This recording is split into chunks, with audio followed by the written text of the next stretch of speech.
Good morning students. नमस्कार छात्र। मैं डॉक्टर विपिन सैनी। आज हम महाराजा गंगा सिंह विश्वविद्यालय बीकानेर के एमए फाइनल ज्योग्राफी के पेपर 7th बी यानी geography of population and settlement, या जिसे हम जनसंख्या एवं अधिवास भूगोल कहते हैं,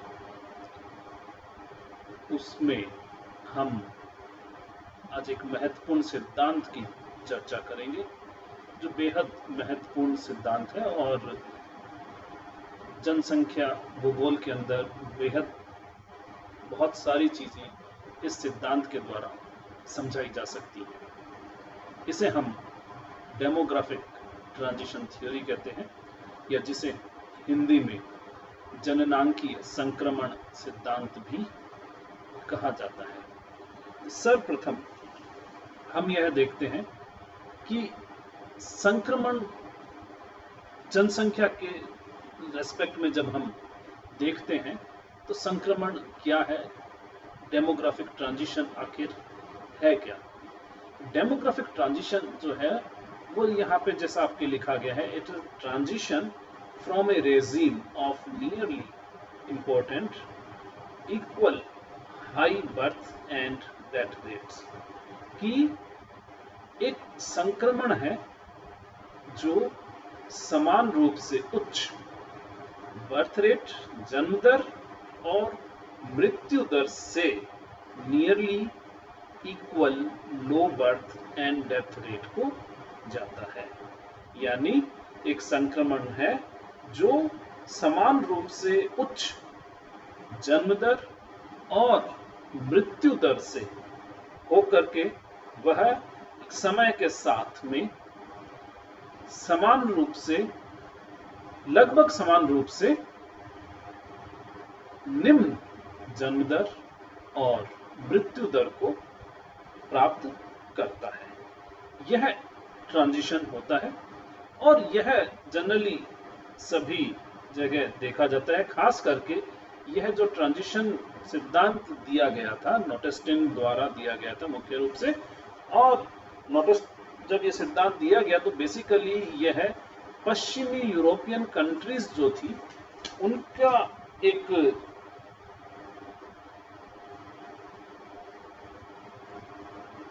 पॉपुलेशन का कैसे एक समय से दूसरे समय के अंदर पॉपुलेशन कैसे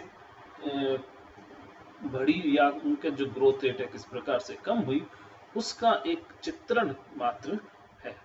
तो इस ट्रांजिशन के अंदर क्या होता है, सामान्यतया डेथ रेट आप यहां पर देखेंगे कि यह जो हम ट्रांजिशन की बात कर रहे हैं यह उच्च, यहाँ जन्म दर और ये मृत्यु दर बता रहा है, यहाँ पे ये 0 है और ऊपर की तरफ ये बढ़ती हुई जा रही है।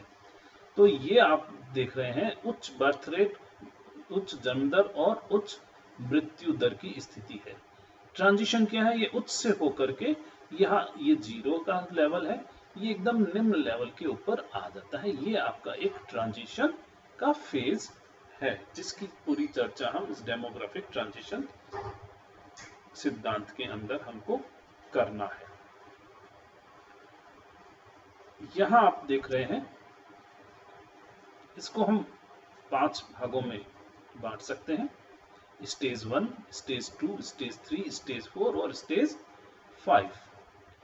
स्टेज 1 के अंदर आप यहां देख रहे हैं कि यहां पर आपको उच्च जन्म दर और उच्च मृत्यु दर रहती है। यह मृत्यु दर और जन्म दर लगभग स्थिर नहीं होती बल्कि ये चेंजेबल होती है, तो कभी कम ज्यादा इसके अंदर चलता रहता है और उच्च जन्म दर रहती है, जिस कारण से जनसंख्या जो है वह बहुत ग्रोथ है। यह आप इन दोनों के बीच का जो गैप आपको ये दिखाई दे रहा है, ये आपको जनसंख्या का ग्रोथ बता रहा है, वृद्धि को बता रहा है, और जनसंख्या की जो ग्रोथ है वो बहुत कम रहती है। इस वजह से यहाँ पर जनसंख्या, इस स्टेज के अंदर जनसंख्या यहाँ पर रहती है काफी कम रहती है और ये आगे जाकर के यूं बढ़ती जाती है। अब क्या होता है, डेमोग्राफिक ट्रांजिशन की जब शुरुआत होती है तो वह सर्वप्रथम आपके जो डेथ रेट है उसके अंदर कमी आना शुरू होती है। यह स्टेज 2 शुरू होता है जब इसकी आपकी डेथ रेट के अंदर कमी आती है। अब यहाँ पे देख रहे हैं, generally the death rate begins to decline first but the birth rate remains high resulting in population growth. ये जो हम बात कर रहे हैं, यह डेथ रेट आपकी डिक्लाइन होनी शुरू हो जाती है और पॉपुलेशन ग्रोथ जो है वह बर्थ रेट आपका हाई रहता है। इसका कारण रहता है कि बर्थ रेट और डेथ रेट को कंट्रोल करने के जो कारक होते हैं, डेथ रेट तो बाह्य कारकों के द्वारा कंट्रोल हो जाता है, लेकिन बर्थ रेट जो है बाह्य कारकों के द्वारा इतना कंट्रोल नहीं होता। उसके लिए समाज के आंतरिक कारक जो होते हैं वे बेहद महत्वपूर्ण होते हैं और इस कारण बर्थ रेट जो है वो डिक्लाइन नहीं होता, जबकि डेथ रेट डिक्लाइन होना शुरू हो जाता है। यहाँ पे इन दोनों के बीच का ये जो डिफरेंस है, ये मैंने आपको बताया कि ये आपकी ग्रोथ रेट को, पॉपुलेशन की ग्रोथ रेट को बता रहा है, जनसंख्या की वृद्धि दर को बताता है। यह जनसंख्या वृद्धि दर स्टेज 1 के अंदर है। स्टेज 2 में क्या हुआ, ये पॉपुलेशन जो है आपकी डेथ रेट जो है वह गिरनी शुरू हो गई, लेकिन बर्थ रेट है वह उच्च दर पर बनी हुई है। अब क्या यहाँ पर आप देखते हैं, यहाँ पर ये ग्रोथ रेट केवल इतनी सी है। ये अब आपकी जो पॉपुलेशन ग्रोथ है वो बढ़ने लग गई। जिस किसी भी देश में ये स्थिति आती है, सेकेंड स्टेज में आती है, तो वहां पे आपकी पॉपुलेशन ग्रोथ तेजी से बढ़ने लगती है। फिर आपका है after a lag the birth rate also begins to fall but the decline in the death rate continues and population growth continues. ये आपकी स्टेज 3, ये आपका डिक्लाइन होना कंटिन्यू रहता है और स्टेज 3 में आने पर क्या होता है, पॉपुलेशन बर्थ रेट की भी है जो डिक्लाइन शुरू होता है और इधर से ये इसका डिक्लाइन भी चालू रहता है। अब यहाँ पर ये आपका दोनों के बीच का पॉपुलेशन ग्रोथ बढ़ती है तेजी से स्टेज 3 के अंदर। Over time decline in the death rate slows down and nearly stops at the declining birth rate, nearly equals the low death rate so that gradually the growth rate approaches zero। ये आप यहाँ पर देख रहे हैं, यहाँ पर एक सर्टेन लेवल के बाद में डेथ रेट को जो है डिक्लाइन नहीं किया जा सकता, तो ये स्टेबल हो जाती है डेथ रेट। यहाँ पर आपको डेथ रेट स्टेबल दिखाई दे रही है। अब लेकिन बर्थ रेट जो है वो लगातार डिक्लाइन होती रहती है। तो स्टेज 4 के अंदर अब क्या होती है, यहाँ पर आपकी पॉपुलेशन ग्रोथ इतनी इंक्रीज हो रही थी, लेकिन अब यहाँ पर आप देख रहे हैं कि पॉपुलेशन ग्रोथ जो है उसकी वृद्धि दर जो है वो काफी कम आ जाती है।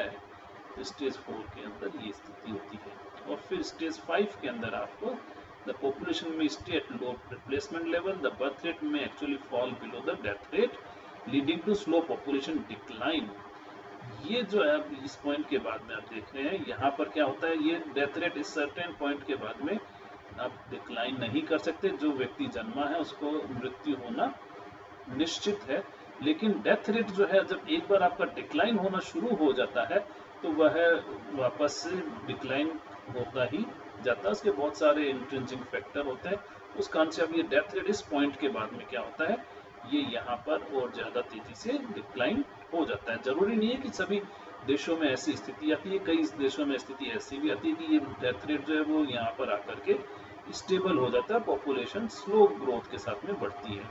जहाँ पे इस तरह की स्थिति होती है वहाँ पॉपुलेशन स्लो ग्रोथ रेट के साथ बढ़ती है, लेकिन कुछ देशों में ऐसी स्थिति आ जाती है जैसे जर्मनी, रूस वगैरह में ऐसी स्थिति है, ईस्ट यूरोपियन कंट्रीज के अंदर, जहाँ पे पॉपुलेशन नेगेटिव में चली जाती है। यहाँ पे आप देख रहे हैं ये आपका डेथ रेट है और ये आपका बर्थ रेट है, यानी उस देश के अंदर जन्म दर अधिक है,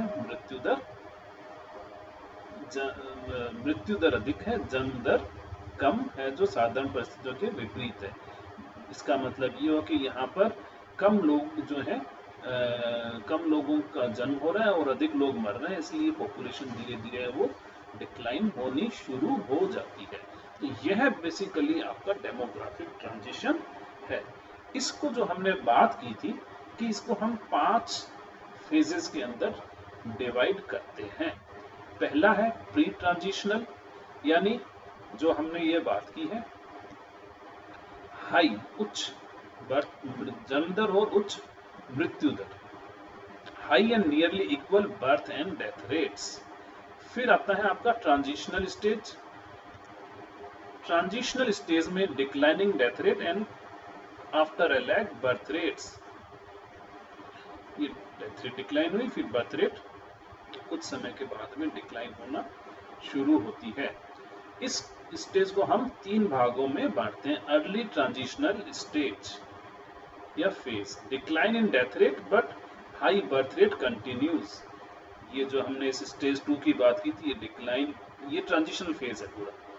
ये जो 2 से 4 है ये ट्रांजिशनल फेज है। ये अर्ली ट्रांजिशन, ये post transition, pre transition, post transition. ये डिक्लाइन होना शुरू हुआ, ये बर्थ रेट हाई है और पॉपुलेशन ग्रोथ बढ़नी शुरू हो जाती है। Decline in death rates but high birth rates continues. Middle transitional, decline in birth rates and continuing decline in death rates. ये आप देख रहे हैं यहाँ पर डेथ रेट डिक्लाइन होता है और बर्थ रेट डिक्लाइन होता है और डेथ रेट में डिक्लाइन कंटिन्यू रहता है। Late transitional stage, continuing decline in birth rates and slow down in the fall in death rate. यहाँ पर आप देख रहे हैं कि ये डिक्लाइन जो है वो कंटिन्यू रह रहा है और इससे जो डेथ रेट में डिक्लाइन है वो स्लो हो जाता है, तो पॉपुलेशन ग्रोथ जो है आपकी कम होती है। तो ये आपका ट्रांजिशनल फेज होता है। Post transitional phase, low and nearly equal birth and death rates. ये आप देख रहे हैं यहाँ पे लो है और नियरली इक्वल है, जैसे यहाँ पे हम नियरली इक्वल कह रहे हैं। अब की स्थितियां अलग अलग देशों के हिसाब से अलग अलग हो सकती हैं। The gap between the birth and death rates during the transition leads to transitional growth। जो गैप जितना रहेगा उसके हिसाब से वहां पे पॉपुलेशन की वृद्धि होगी। A population thus moves from an undesirable of high mortality की डिजायरेबल स्थिति नहीं होती है। तो ये इंपॉर्टेंट एस्पेक्ट है थ्योरी का। The population thus moves from an undesirable of high mortality regime of replacement level to a desirable low mortality replacement level। ये हाई आपका डेथ रेट है, हाई डेथ रेट से यानी मोर्टेलिटी हो गया, high death rate से लो death rate को हम प्राप्त करना चाहते हैं। हाई डेथ रेट का मतलब है कि आपके उस जिस भी समाज में आप रह रहे हैं वहाँ पे अनसर्टेनिटी बहुत अधिक रहेगी कि बच्चे जो आज पैदा हो रहे हैं वह कितने सालों तक जिंदा रहेंगे भी या नहीं रहेंगे, उनके बारे में उनकी सर्टेनिटी नहीं होती, इसलिए पॉपुलेशन की ग्रोथ भी अधिक होती है। तो डेमोग्राफिक ट्रांजिशन में स्थिति वही आ जाती है, पॉपुलेशन ग्रोथ बहुत कम है, पॉपुलेशन ग्रोथ बहुत कम या नेगेटिव है, लेकिन दोनों में अंतर है। ये अनडिजायरेबल स्टेट है और ये है हमारी डिजायरेबल स्टेट है कि हमें पता है कि हमें ठीक क्या पोजीशन हम चाहते हैं जो रहता है। कुछ किताबों में आपको यह डेमोग्राफिक ट्रांजिशन थ्योरी जो है वो 4 स्टेजेस के अंदर भी दिखाई देती है। इसके अंदर 4 स्टेजेस क्या होंगी, वह फर्स्ट स्टेज तो वही है जो उसके अंदर है। Pre transition stage characterised by high birth rate and high fluctuating death rates. Population growth was kept low, growth कम रहती है। फिर स्टेज 2 आ जाती है, early transition stage. During the early stage of the transition the death rate begins to fall। death rate जो हमने यहाँ पर देखी थी, as birth rates remain high the population starts to grow rapidly। ये death rate begins to fall हो जाती है, ये यहाँ से शुरू होता है, ये यहाँ पर हम इसको कर देते हैं और ये हाई रहती है। Late transition birth rate starts to decline, the death rate of population growth decelerated। उसमें यहाँ हमने यहाँ इसको चेंज किया, इसमें हम यहाँ से इसका चेंज होते हैं, जहाँ से एक तो स्टेज वो हो गई जहाँ से डेथ रेट स्टार्ट होना शुरू होता है, वो पॉइंट होता है चेंज का। ये इससे पहले वाली स्टेज है, वो डेथ रेट हाई है, डेथ रेट डिक्लाइन होना शुरू हुआ यानी ट्रांजिशन स्टार्ट हो गया, और ये अर्ली ट्रांजिशन हो गया। फिर जब ये बर्थ रेट डिक्लाइन होता है, वो अगला तीसरा ट्रांजिशन का स्टेज आ जाता है, यहाँ से ये फिर ट्रांजिशन का स्टेज आता है, ये डिक्लाइनिंग होती रहती है और ये भी डिक्लाइन होना शुरू होता हो जाता है। लेट ट्रांजिशन स्टेट इसको बोलते हैं। The rate of population growth, population तो बढ़ती है लेकिन ग्रोथ उसकी कम हो जाती है। Stage 4 post transition, post transitional societies are characterized by low birth and low death rate. जो डिजायरेबल बात हम जिसकी कर रहे थे, पॉपुलेशन ग्रोथ इज नेग्लिजिबल और इवन एंटर्स ए डिक्लाइन। तो ये है आपकी जो चौथी स्टेज है, वो चौथी स्टेज यहाँ पर आती है। तो जब हमको या तो 5 स्टेज में आपको कुछ किताबों में मिलेगा या फिर 4 स्टेजेस में मिलेगा। 4 स्टेजेस में यहाँ पे डेथ रेट डिक्लाइन होना शुरू हुआ, ये स्टेज अर्ली ट्रांजिशन का स्टेज हो गया, और जब बर्थ रेट डिक्लाइन होना शुरू होता है वहाँ पे आपका लेट ट्रांजिशन स्टेज हो जाता है। और जब ये पॉइंट आ जाता है या जहाँ पे दोनों वापस इक्वल लेवल पर आ जाती हैं, वो आपका स्टेज 4 हो जाता है, और यह है पॉपुलेशन ग्रोथ आपकी नेग्लिजिबल हो जाती है और इवन एंटर्स इन डिक्लाइन। तो यह सारा आपका पॉपुलेशन डेमोग्राफिक ट्रांजिशन थ्योरी के संबंध में था, जो एक महत्वपूर्ण सिद्धांत है जनसंख्या भूगोल के अंदर। इससे आप आवश्यक रूप से अच्छे से देखें। इसके द्वारा हम बहुत सारे तथ्यों को पॉपुलेशन ज्योग्राफी के अंदर समझा सकते हैं। धन्यवाद।